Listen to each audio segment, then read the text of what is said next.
innocent children, and this sacred religious service was desecrated by an evil monster. We are all eternally grateful to the heroic law enforcement officers and first responders whose courage and swift response aided all of those impacted by this horrible tragedy. As Director Kash Patel confirmed yesterday, the FBI is currently investigating this shooting as an act of domestic terrorism and a hate crime targeting Catholics.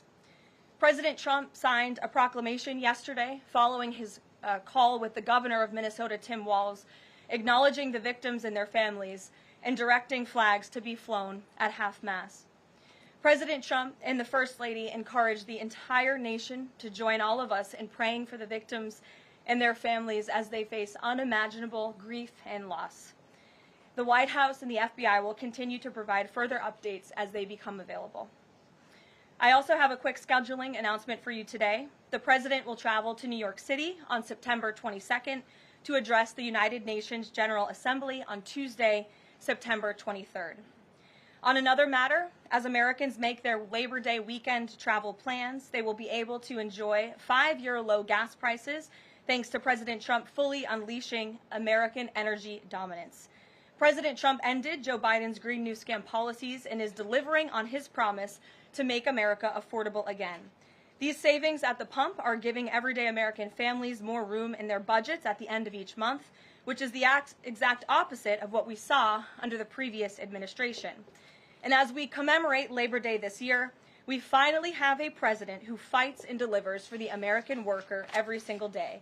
President Trump believes that American workers are the heart and soul of our economy and our national identity, which is why he's championed an agenda that puts them first always. For decades, the hardworking men and women of our country who built the greatest nation in world history were sold out by selfish, greedy, short-sighted globalists who put our country on a path to economic and cultural ruin. They hollowed out our factories and towns and betrayed the American working class by shipping jobs overseas and importing millions of low-wage migrants to replace American workers. Under President Trump, this national disgrace is over. American workers are, once again, being put at the center of national trade policy, and the dignity of American labor is being defended.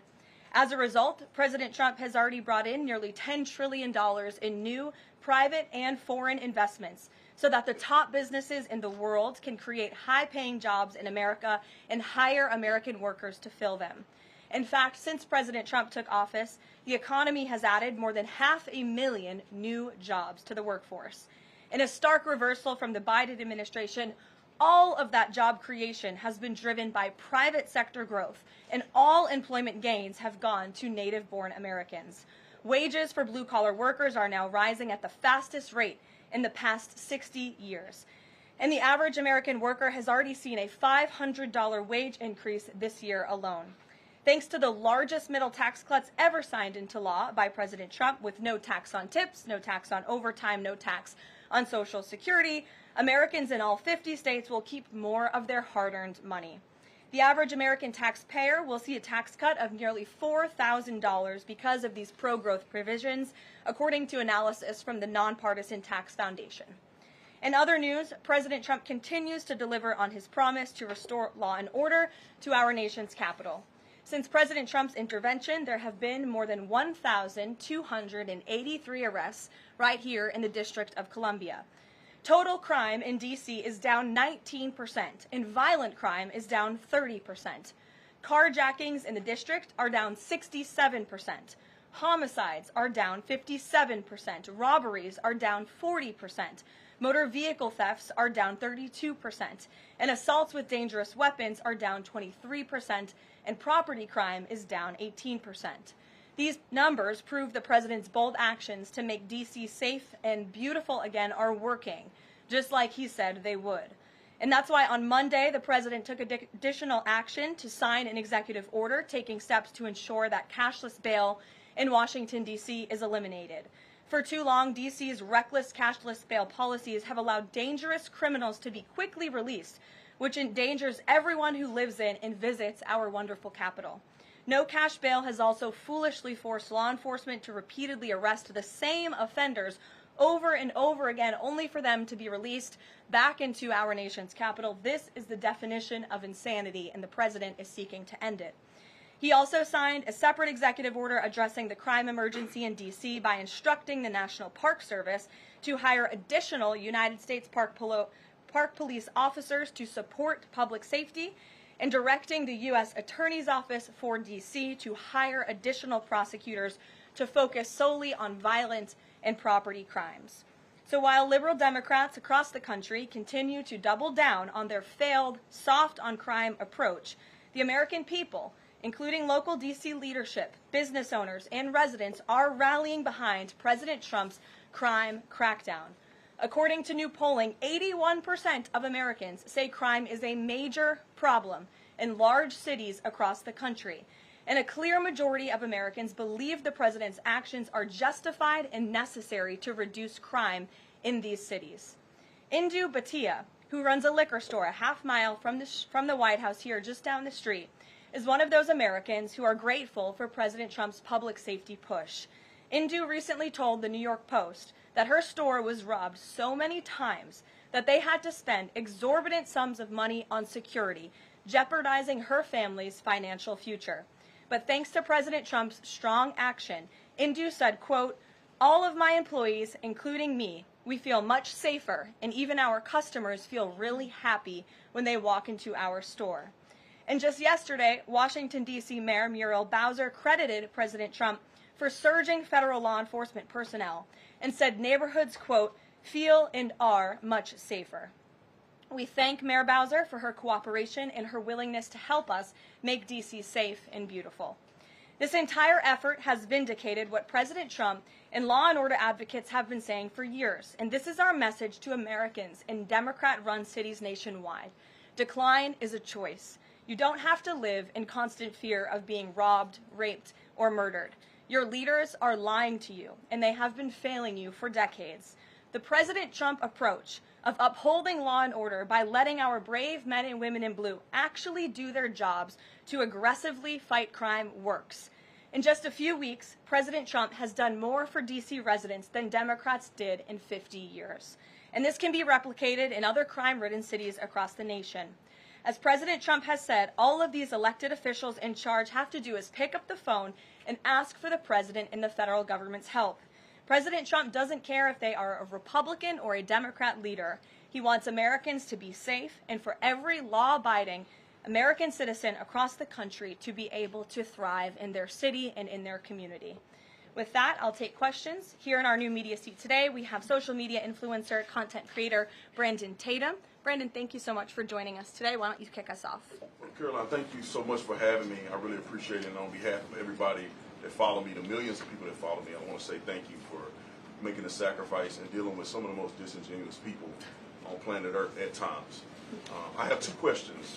The first question is associated with the shooting that occurred the other day.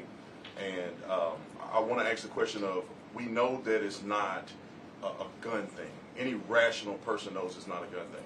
We know it's a mental health issue. So I want to know from you, what is President Trump and the White House going to do to address mental health issues around the country associated with these shootings? And the second thing is Chicago. You know, anybody with, and I say, with a connected brainstem knows that Chicago's crime is out of control. And young black men are getting killed, laying dead in the middle of the streets every single day in Chicago. No president has addressed any of these issues. And so what is the White House going to do to address issues in their capacity to deal with the conflict and violence in Chicago? Sure.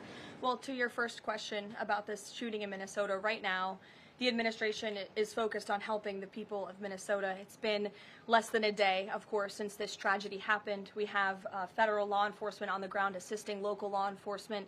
This investigation is ongoing. There's still a lot of facts to understand about these circumstances, and so we're going to continue to do that. As for Chicago and cracking down on crime, it is a priority of this administration to ensure that American cities are safe again, and I'm so glad that you brought up the crime in Chicago, because we've been seeing the governor of Illinois parading out there saying that there's nothing wrong with Chicago. It's a great place to live. There's no crime there. He doesn't need President Trump's help. Well, I think the residents of Chicago beg to differ, and the statistics beg to differ. And I'll just share a few of those statistics with all of you. For 13 consecutive years, Chicago has had the most murders of any U.S. city. This is J.B. Pritzker's legacy, by the way. For 7 consecutive years, Chicago has had the highest murder rate among U.S. cities with more than 1 million people. In 2024, just last year, Chicago's murder rate per capita was 3 times higher than Los Angeles and nearly 5 times higher than New York City. That's more than double the murder rate in Islamabad and nearly 15 times more than Delhi. Out of Chicago's 147,899 reported crimes this year, that's how many crimes have been reported in Chicago since January 1st. There have only been arrests in 16% of them. These numbers are unacceptable. There have been more illegal guns recovered in Chicago than in New York City and Los Angeles combined. The number of reported motor vehicle thefts last year was more than double the number in 2021. And Chicago has also, just like D.C., come under scrutiny over discrepancies in its homicide data reporting. So as bad as these numbers are, perhaps they are even worse. And this is Governor Pritzker's legacy. He should put politics aside. He should pick up the phone and call this president, who would be more than happy to do right by law-abiding American residents in the city of Chicago, and we hope that he will. Gabe, and thanks for being here, Brandon. Gabe. Karoline, thank you so much. First, on the firing of the CDC director, first, Sure. who will replace her? And then also, overnight, the White House said that she did not align with the president's agenda. Dr. Monarez's attorneys say that she refused to rubber stamp unscientific, reckless directives and fire dedicated health experts. What specifically did she do wrong?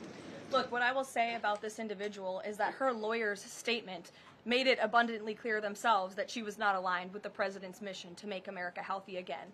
And the secretary asked her to resign. She said she would, and then she said she wouldn't, so the president fired her, which he has every right to do. It was President Trump who was overwhelmingly reelected on November 5th. This woman has never received a vote in her life, and the president has the authority to fire those who are not aligned with his mission. A new replacement will be announced by either the president or the secretary very soon.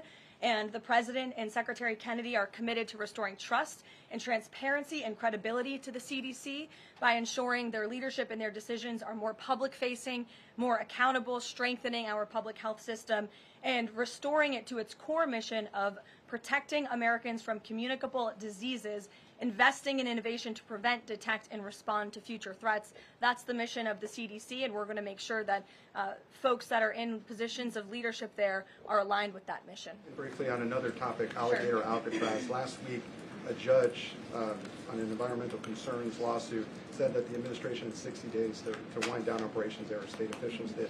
Now, the administration has not been shy in fighting back against what it calls activist judges, but why is it backing down this time?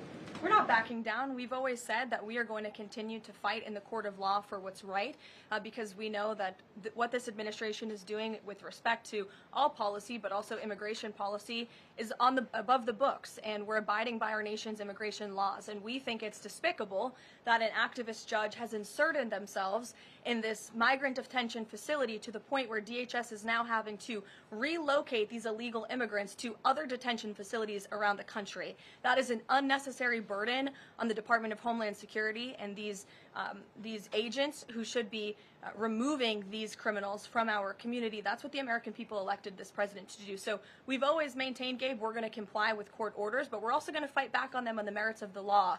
And DHS is in compliance while we disagree with this decision, and we'll continue to fight it in court. Let's go to... Hey, Go ahead. Thanks so much. So just following up on the CDC firing, Sure. Are you anticipating other changes there at CDC in addition to that firing? And is the administration going through in a very sort of organized fashion? Is there a task force that's going through high-level appointees to see who is or isn't aligned with the mission? Like, should we expect more changes? Not to my knowledge. I understand there were a few other individuals who resigned after the firing of Ms. Monarez. One of those individuals wrote in his departure statement that he identifies pregnant women as pregnant people. So that's not someone who we want in this administration anyway. So if people are not aligned with the president's vision and the secretary's vision to make our country healthy again, then we will gladly show them the door. Karoline, can I just follow up on... Go to the back. Thank Yes. you, Karoline. Go behind you, Andrew. Go ahead. Oh, thank you, Karoline.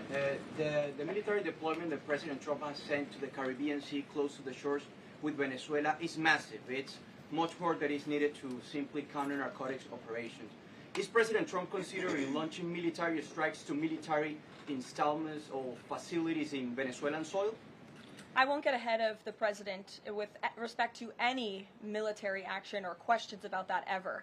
But what I will tell you is that many Caribbean nations and many nations in the region have applauded the administration's counter-drug operations and efforts, and the president is prepared to use every element of American power to stop drugs from flooding into our country and to bring those responsible to justice. And as I've said from this podium before, the Maduro regime is not the legitimate government of Venezuela.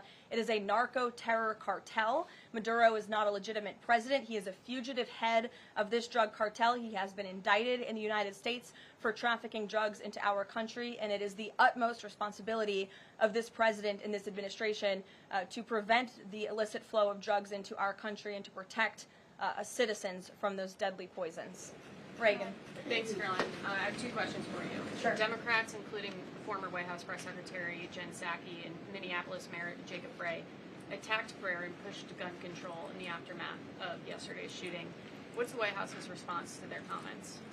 Yes, I saw the comments of my predecessor, Ms. Psaki, and frankly, I think they're incredibly insensitive and disrespectful to the tens of millions of Americans of faith across this country who believe in the power of prayer, who believe that prayer works, and who believe that in a time of mourning like this, when beautiful young children were killed while praying in a church, it's utterly disrespectful to deride the power of prayer in this country, and it's disrespectful to the millions of Americans of faith.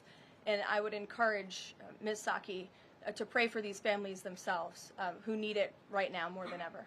My second question for you is that there have been media outlets who have glazed over the fact that the shooter was confused in their gender identity. Does the administration believe that this element needs to be investigated in the shooting? All of the elements are being investigated in the shooting, absolutely. Which is why part of the reason the FBI director came out and immediately confirmed that facet of the investigation. John. Thanks a lot, Karoline. Two questions on two separate issues. First of all, the drone and missile strikes that took place overnight in Ukraine. General Keith Kellogg, the president's special envoy, has described these attacks as egregious. Do you agree with that description, and do you view President Putin as an impediment to getting peace between these two countries? Well, it's not about if I agree, it's about what the president thinks, and I know what the president thinks because I talked to him about this. He was not happy about this news, but he was also not surprised. These are two countries that have been at war for a very long time. Russia launched this attack on Kyiv, and likewise, Ukraine recently dealt a blow to Russia's oil refineries. They have taken out, as a matter of fact, 20% of Russia's oil refinery capacity over the course of their attacks throughout the month of August. So the president is continuing to watch this intently, and this killing, unfortunately, will continue as long as the war continues, which is why the president wants it to end.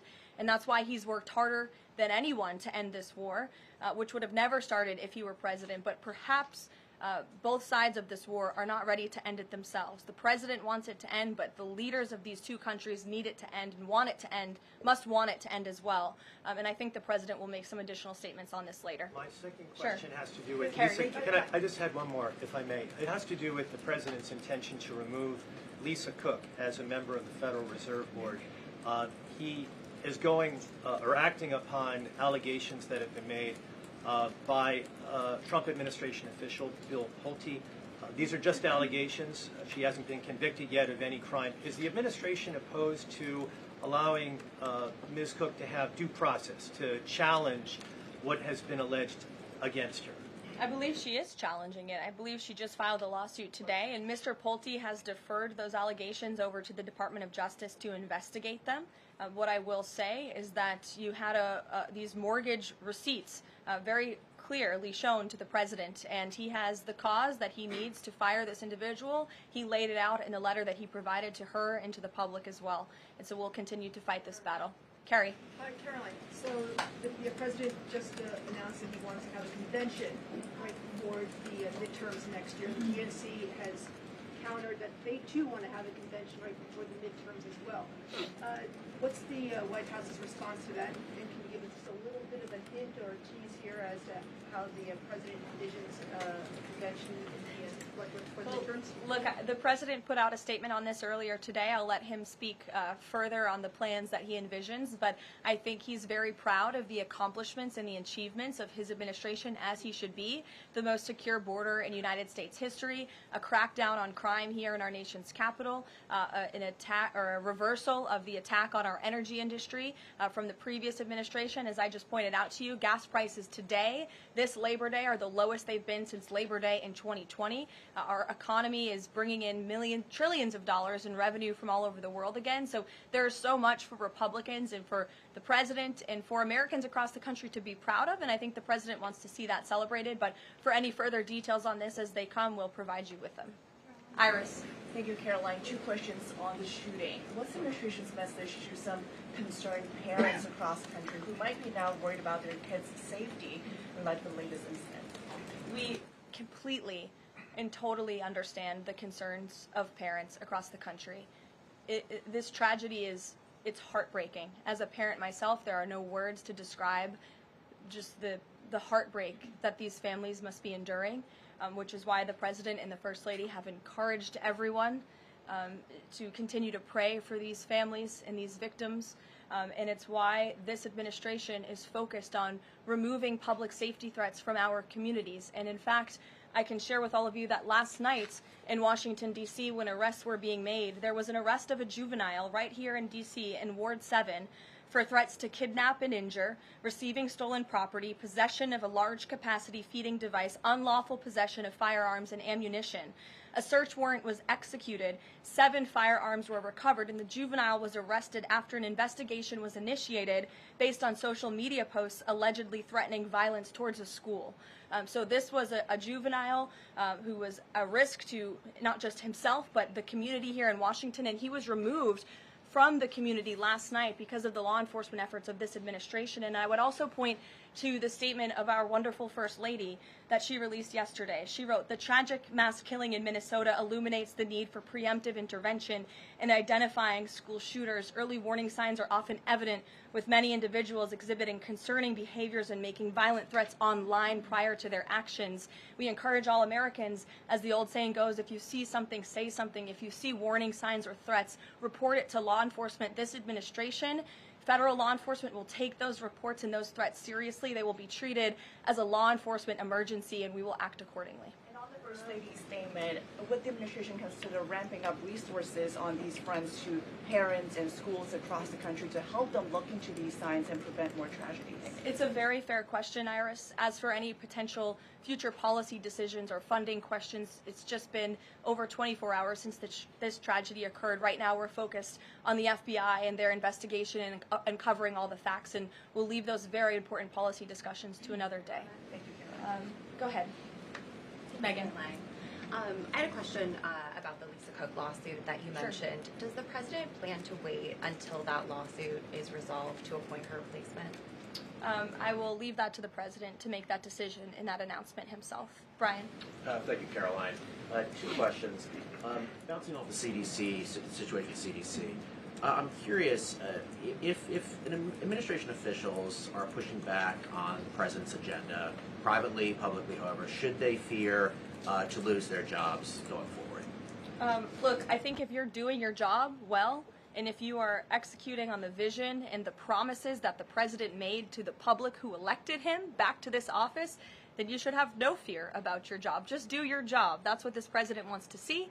He wants to see people solving problems. He wants to see the people who have the privilege of serving the American taxpayer and the federal government abiding by the wishes of the American taxpayers who overwhelmingly reelected him in this cabinet to make America great again, or in this case, make America healthy again. On the Intel deal, where the U.S. got a stake in that company, there's two things I want to ask about that. The first is, what did the U.S. get back in return for that deal? And the second thing is, what are the future plans for giving any form of money to another company? It could be through the CHIPS Act, like this deal, or some other form of funds. What are the plans there by this White House administration? Well, look, as you know, Brian, very well, because you cover it often, the Intel deal is still being ironed out by the Department of Commerce. The T's are still being crossed, the I's are still being dotted.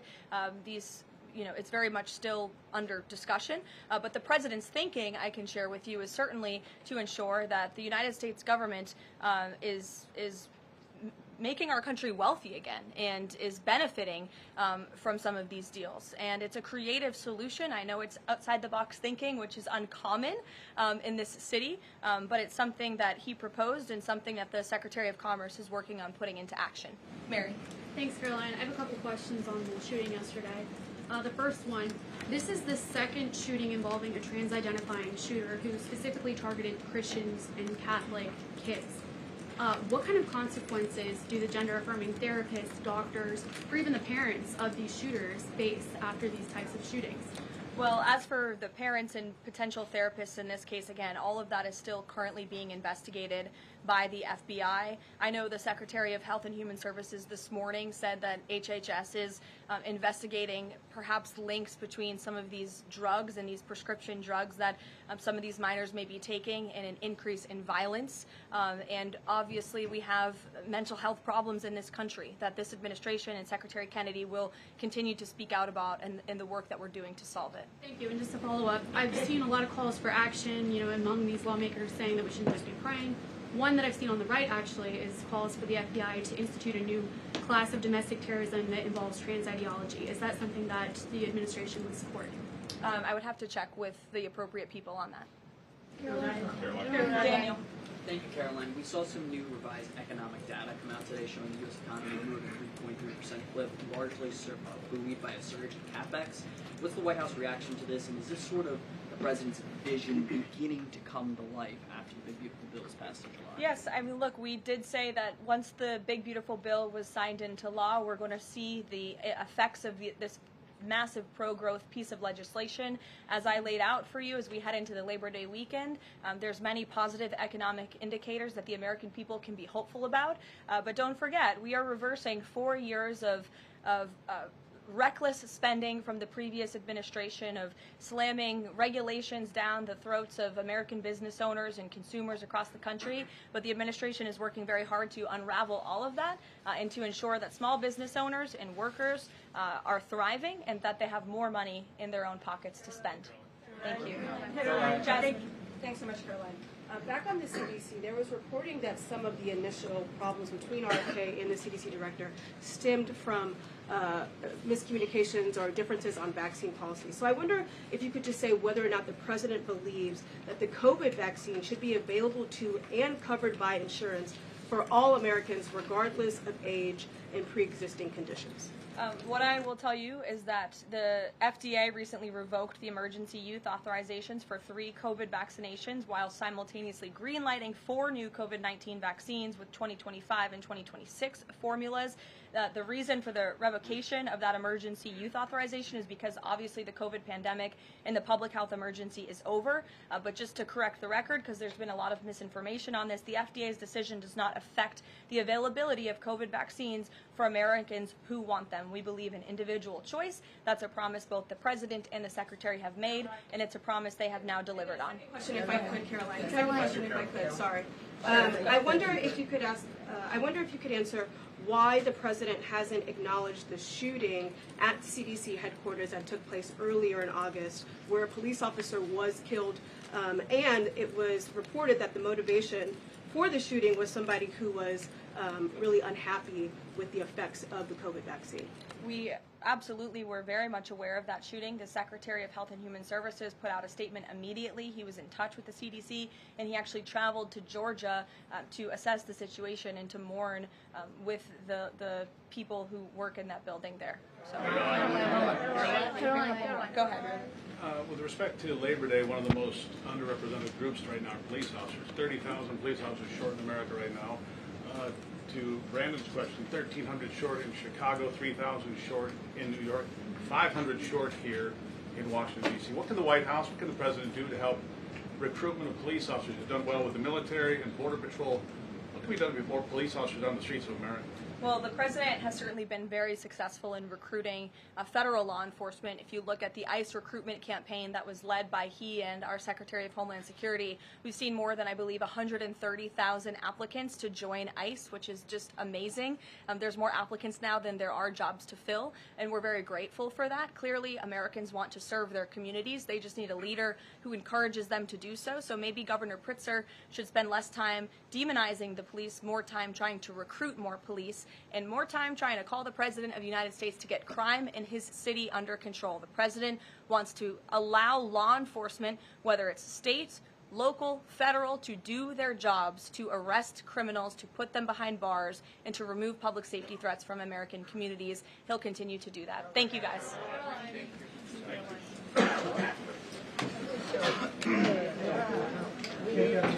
How many